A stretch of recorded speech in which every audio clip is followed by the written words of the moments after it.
পশু দ্বারা কুরবানি দিতে পারবো। বড় তিনটি পশু, ছোট তিনটি পশু।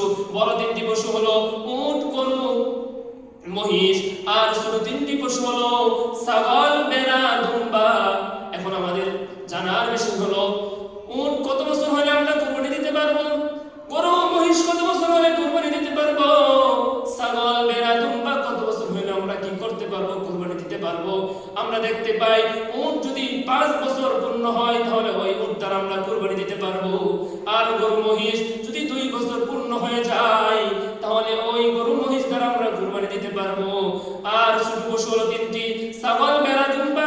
এইগুলো যদি 1 বছর অতিবাহিত হয়, পূর্ণ 1 বছর যদি অতিবাহিত হওয়ার পরে এই 3 প্রকার পশু দ্বারা আমরা কি করতে পারবো, কুরবানি করতে পারবো।